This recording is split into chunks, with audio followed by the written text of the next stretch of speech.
আজকে আমার দুপুর বেলায় প্রায় 40,000 টাকার মতো হারিয়ে গিয়েছিল। জেলার নাম বলবো না, বদনাম হবে। তো আজকে হোটেলে উঠেছি, সারা রাত জার্নি করে গিয়ে সকাল 9টায় সকাল হয়ে গেছে। তো আমি আবার পায়জামার পকেটে টাকা রেখেছিলাম প্রায় 35 থেকে 40 কাছাকাছি এরকম কিছু একটা অ্যামাউন্টের টাকা। তো ঘুমানোর আগে টাকাটা পকেট থেকে বের করে বালিশের নিচে রেখেছি, বালিশের নিচে। তো ঘুম থেকে উঠেছি, জোহরের নামাজ পড়েছি, বের হয়ে গিয়েছি বাহিরে দুপুরের লাঞ্চ করার জন্য।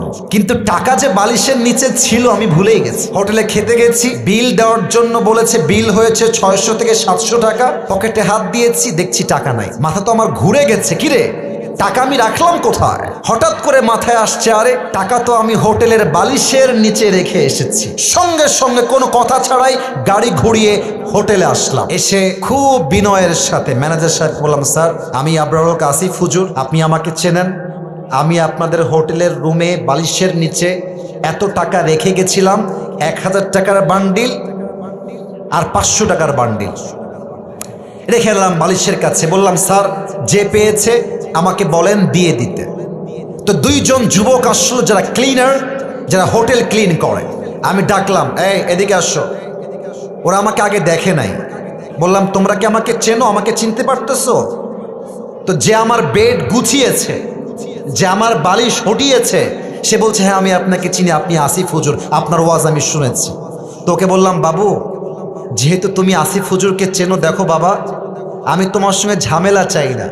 আমার বালিশের তলে আমি টাকা রেখে গেছি, আমি 100% ড্যাম শিওর টাকাটা বাবা আমাকে দিয়ে দাও, তোমাকে আমি হাদিয়া দিয়ে বাসায় চলে যাব। যুবকটা মুখের উপরে বলছে, না আমি এই টাকা দেখি নাই, জীবনেও না, এটা সম্ভব না, আমি 1 টাকাও হাত দেই নাই। আমি বললাম, প্লিজ ট্রাই টু আন্ডারস্ট্যান্ড, একটু বোঝো, আমার বাদ মাগরিব প্রোগ্রাম, আসর আজান হয়ে গেছে, দিয়ে দাও বাবা, কোনো ঝামেলা চাই না, থানা পুলিশ চাই না, দিয়ে দাও। আমি বুঝালাম, আমার ড্রাইভার বুঝালো, পিএস বুঝালো, ম্যানেজার বুঝালো, সে বুঝতে রাজি না। এবার হোটেলে মালিক চলে আসছে, বড়লোক, শিক্ষিত, অনেক বড় ঘরের মানুষ তিনি, এবং তিনি একজন অ্যাডভোকেটকেও নিয়ে আসছে। সিসিটিভি ক্যামেরা ওপেন করা হলো, কে গেছে হুজুরের রুমে আর কে বের হয়েছে। তা আমি চোর ধরতে গিয়ে নিজেই চোর হয়ে গেছি। তারা আমাকে বলতেছে, আপনি যে টাকা রাখছেন তার প্রমাণ কোথায়? আমাকে বলতেছে, বিনয়ের সাথেই বলছে যে, স্যার আপনি যে টাকা রেখেছেন এখানে 40,000 টাকা, তার প্রমাণ কি আপনি আমাকে বলেন। আমি তো ঝগড়া চাই না, আমি সবসময় সমাধান চাই। তা আমি বললাম, একটু ক্যামেরাটা আগা পিছা করেন, সিসিটিভি ফুটেজটা সব চেক করা হলো।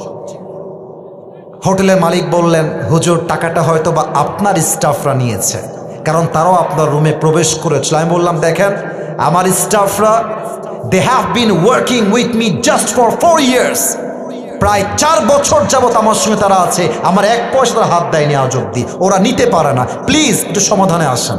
না, উনি মানতে রাজি না, উনি বললেন এটা হতে পারে না, আমরা সরি। লাস্টে যখন ফিরে আসবো, টাকার আশাই বাদ দিয়ে দিয়েছি।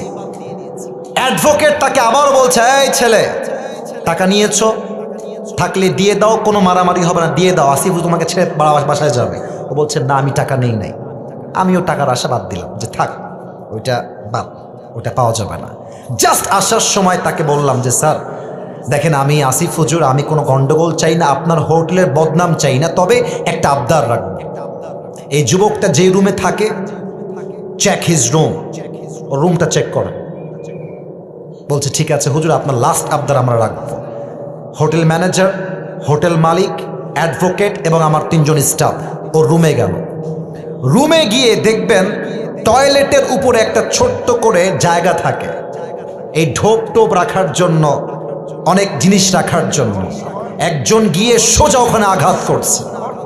যখনই খুলেছে দেখছে আমার সব টাকা ওখানে রাখা আছে।